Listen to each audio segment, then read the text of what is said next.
En Radio Tudela y Sonora FM, Antorchas en la Niebla, con Beatriz Vilas.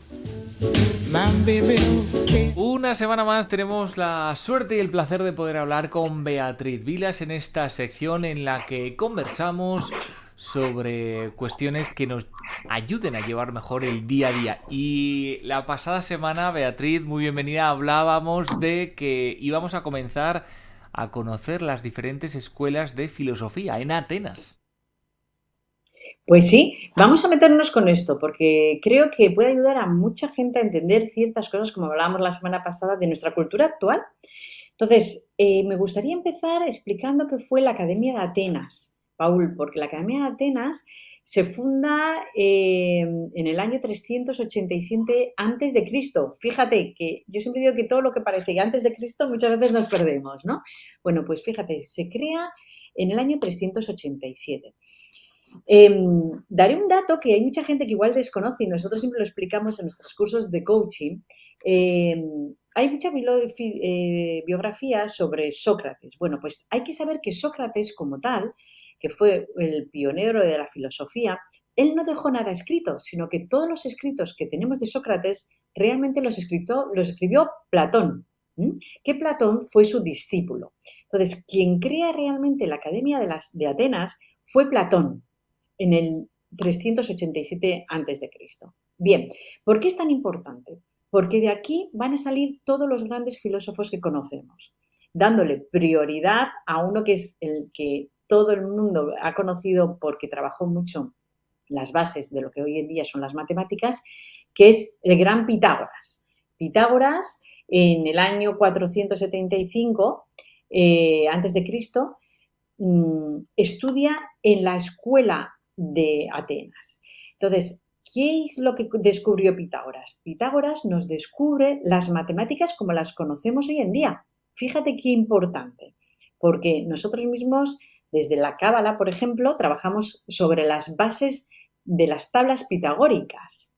O sea, para que te hagas una idea, la importancia que a día de hoy sigue teniendo en nuestro día a día. O sea, las bases de muchísimas de las cosas, como las conocemos, incluso de la industrialización, de la economía, están basadas aquí, Paul. Muchas veces las personas dicen, ¿pero por qué es importante saber esto? Bueno, pues porque Pitágoras nos descubrió cómo iba a estar compuesto toda lo que es la industria como la conocemos, las matemáticas como las conocemos, el mundo de la economía como la conocemos, a día de hoy, siglos y siglos después. Fíjate, Beatriz, a mí hay algo que me llama la atención en la figura de Sócrates, que ciertamente lo recordaba, pero el inciso que has hecho, ¿no? Todo el conocimiento que Sócrates tenía, si no hubiera estado Platón, que era su discípulo, se hubiera quedado como diciendo los que lo han escuchado, pero al final las cosas, cuando no se apuntan, no se comunican, que también hemos hablado en alguna ocasión de esa comunicación, se hubiera diluido, pero la importancia que tuvo Platón para Sócrates fue fundamental. Y además, mira, me encanta que hagas esta puntualización, me la estoy apuntando por lo siguiente, por la palabra discípulo. Hoy en día, en la que parece que todo el mundo tiene que descubrir cosas nuevas, ¿no? Nos vamos a Internet y parece que todo el mundo tiene que descubrir la pólvora, todo el mundo tiene que descubrir cosas. La figura del discípulo ha desaparecido y antaño, en aquella época, era fundamental. Había un gran maestro y luego ese maestro creaba una escuela y esa escuela era seguida por estos discípulos, que muchas veces llegaban a tener tanta importancia o más que el propio maestro, pero que siempre le guardaban el respeto y seguían los parámetros que había marcado ese gran maestro, ¿no? En este caso, esto fue lo que pasó con Sócrates y Platón. La obra de Sócrates es enorme, pero es que él no transcribió nada. Directamente todo se lo transcribió Platón. Fíjate hasta qué punto es importante esa figura del discípulo que transcribe esa obra y hace que esa obra vaya mucho más allá de lo que su propio maestro había creado, ¿no? Bajo esas bases, bajo ese respeto y bajo esta educación. Y esta figura, si te das cuenta, en nuestra sociedad ha desaparecido totalmente. De hecho, incluso en el siglo XX, con la industrialización, en las empresas existía esta figura de los discípulos que se solía trabajar en el mundo empresarial. Cuando alguien se iba a jubilar, enseñaba su puesto de trabajo, cuando era un puesto de trabajo importante, se lo enseñaba a sus discípulos, o sea, tenía personas a las que les enseñaba. Y durante un tiempo incluso trabajaban a la par, o sea, estaban unos cuantos años que trabajaban en conjunto, de tal forma que cuando esa persona se jubilaba, dejaba toda esa escuela que había aprendido, se la estaba dejando a esa persona. Bueno, pues esto es lo que pasó con Sócrates y Platón. Sócrates enseñó todas las bases de la filosofía como la conocemos hoy en día, se las enseñó a Platón y Platón fue el que desarrolló toda la escuela de Atenas y de aquí saldrían los grandes filósofos como Pitágoras, creando las bases de la filosofía, de las matemáticas, de la ciencia como la conocemos hoy en día. Dentro de las protagonistas que estás explicando, podríamos resumir, es muy complicado, y en esta sección que apenas llega a los 10 minutos, pero si podríamos destacar algunas líneas de algunos de los artistas, aunque no sea todos hoy, ¿qué podríamos destacar de, por ejemplo, la figura de Sócrates? Bueno, pues mira, para mí la figura de Sócrates destaca sobre todo la dialéctica, ¿vale? Es el arte de preguntar. La dialéctica realmente la desarrolló Platón, ¿no? Pero la dialéctica es el arte de preguntar. Bien, ahí se basa, por ejemplo, todas las escuelas de, como las hemos conocido ahora mismo, de coaching, las escuelas filosóficas, de consultoría incluso, se basan en este arte, en el arte de preguntar. Fíjate la importancia. Cuando nosotros preguntamos, hacemos que la otra persona piense. Cuando nosotros damos por supuesto algo y no preguntamos, no estamos dando opción a la otra persona que piense. Así que la dialéctica fue tan importante porque hace que las personas piensen y desarrollen nuevas ideas y nuevos pensamientos. Si no, nos convertiríamos en robots, que siempre repetiríamos los hechos que hacen otras personas sin llegar a pensar ni a meditar sobre estos hechos, ¿no? Y de ahí pueden surgir, o surgen, históricamente han surgido las revoluciones en todos los ámbitos, sociales, políticos, culturales. Fíjate la importancia que tiene la dialéctica. Pues bien, Sócrates creó la dialéctica, que luego la popularizó Platón, ¿vale? Por eso se conoce como la dialéctica de Platón. Esas preguntas que estamos hablando que hacen que vayamos a otro tipo de reflexiones y que al final con una buena pregunta pues se puede llegar a una mejor conclusión como tú estás explicando. Pero sobre todo iba en esa línea, ¿no? Filosófica, Sócrates. Sí, correcto, sí. Él se basaba en el arte de preguntar y siempre decía a sus discípulos, si tú no te preguntas realmente sobre las cosas, no vas a tener un pensamiento crítico. Esa fue la forma en la que se desarrolló el pensamiento crítico, a través del arte de preguntar, ¿no? Y nosotros en la escuela siempre decimos a nuestros alumnos, no preguntes por qué, sino pregunta para qué, que también lo hemos comentado alguna vez en nuestro programa, ¿no? ¿Para qué hago las cosas? ¿Para qué sucede esto? ¿Para qué hoy cambio esta forma de ver las cosas? Porque a través de ese para qué lo que hacemos es que la persona con la que estamos hablando abra totalmente su cerebro y empieza a pensar desde otro punto de vista totalmente distinto del que se había planteado hasta ese momento. Por eso es tan importante esa dialéctica, ese arte de preguntar, de hablar, de filosofar, que muchos llaman, ¿no?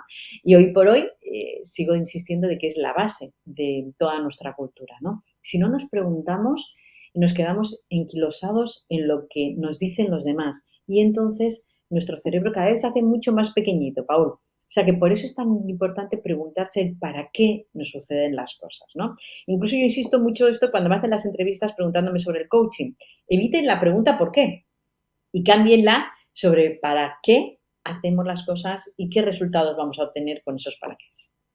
Pregunta, cambio además, que uno mismo cuando se hace, ¿por qué estoy haciendo esto? Además tiene también una característica, Beatriz, como más agresiva, un por qué que un para qué. Es como más agradable escuchar un para qué, o sea, que te pregunten para qué estás haciendo esto, que por qué estás haciendo esto. Bueno, igual aquí he puesto yo un poco más el acento, pero directamente ya estas palabras suenan diferente y hacen que el que recibe esa pregunta también trabaje de otra forma.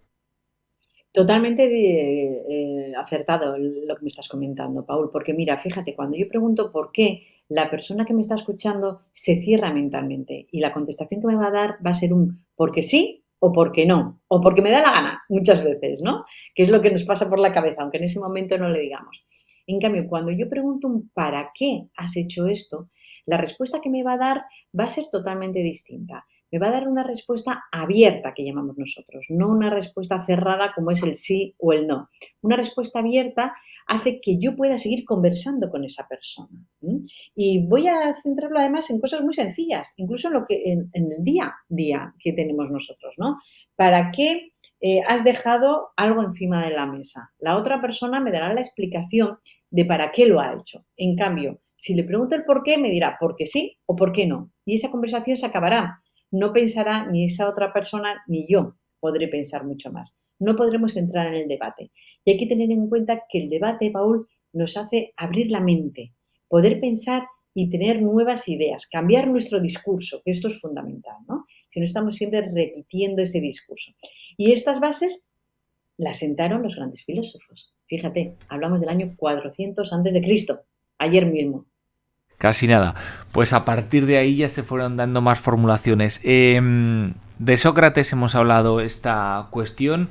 Si te parece, dejamos para la siguiente edición profundizar más sobre la Escuela de Atenas, que nos has comentado que se creó en el año 387 a.C., aunque hay que decir que ya Pitágoras estaba en el 475 a.C. En fin, que aquí hay cuestiones que dice, pues antes se vivía más, vivían más años, en fin, hay un poco de una mezcla de paradigmas también en esa época, pero bueno, lo que nos centramos ahora es en esos personajes que nos hacen ya preguntarnos, porque al final la gran pregunta existencial, ¿no? ¿Quién soy yo? ¿Para qué estoy aquí? Esas preguntas que nos llevan a otro punto y que también desde Antorchas en la Niebla has recomendado en más de una ocasión. Sí, esas preguntas son fundamentales, que son las que comenzaron a hacer Sócrates, comenzó a hacer Platón en la escuela para que sus alumnos aprendieran a pensar, ¿no? Fíjate, en esta escuela también se desarrolló todo lo que fueron las facultades de ciencias políticas, las bases de las ciencias políticas como las conocemos hoy en día. Que además Pitágoras estuvo muy incluido en esto, ¿no? Entonces, el aprender a pensar es importantísimo, porque si no la vida terminamos siendo, yo siempre digo animalitos, hay gente que se ofende cuando digo esto, ¿no? Pero ¿qué es lo que nos diferencia a nosotros de los animales? Que pensamos. Entonces, si siempre repetimos las cosas y nos levantamos cada mañana y hacemos siempre lo mismo, es mucho más fácil que entremos en esos momentos de tristeza. Y aquí lo añadiría y lo uniría con cosas que hemos ido hablando nosotros en el programa de Antorchas en la Niebla, ¿no? Las depresiones, cuando alguien se siente mal, cuando se siente triste. ¿Qué ocurre? Que si siempre repetimos todo y no nos preguntamos nada, al final, ¿qué ocurre? Que llega un punto que perdemos el sentido de vida. Esto que también lo hemos hablado muchas veces, ¿no? Y el sentido de vida va totalmente unido a esos para qué. Cuando yo consigo tener contestación o por lo menos hacerme esas preguntas sobre para qué voy a tener sentido de vida. Y el hecho de tener sentido de vida me va a hacer vivir, porque a mí al despacho me llega mucha gente que me dice, ¿no? No sé para qué vivo. Fíjate, qué triste, ¿no? Bueno, pues cuando comenzamos a abrir la puerta a la filosofía, a entender ciertas cosas y a ver que todo tiene una explicación y todo tiene un porqué, en este caso diríamos, ¿no? Por la razón por la que pasa, realmente la vida tiene otro sentido, cobra otro sentido. Cuando yo me levanto a las mañanas y me levanto por un para qué y me levanto para conseguir ciertas cosas, mi vida va a tener sentido. Por eso quería yo unir todo el tema de la filosofía, de las bases de la filosofía, con lo que trabajamos habitualmente en este programa, para que la gente entienda la razón por la que tenemos que buscar un sentido de vida. Y ese sentido de vida viene dada de esa filosofía. Así es como unimos un poco las dos cosas que nosotros siempre trabajamos en estos programas. Beatriz, que nos hemos quedado sin tiempo, que termina una semana más Antorchas en la Niebla. La recomendación de hoy creo que está clara, pero te permito, por favor, que nos vuelvas a incidir en con qué te gustaría que se quedaran los oyentes en esta Bueno, televidentes. pues hoy nos quedaríamos con el para qué. Vamos a quedarnos con ese para qué vivimos, para qué tenemos, para qué estamos en este mundo, ¿no? Las bases filosóficas nos marcaron los para qué, los paradigmas incluso que tenemos hoy en día, ¿no? Bueno, pues bien, con esos para qué vamos a quedarnos en esta semana, si te parece. Que las personas que nos estén escuchando comiencen a preguntarse para qué están aquí. Gracias, Beatriz, y hasta la semana que viene. Hasta la semana que viene. Liz Taylor is not a star high.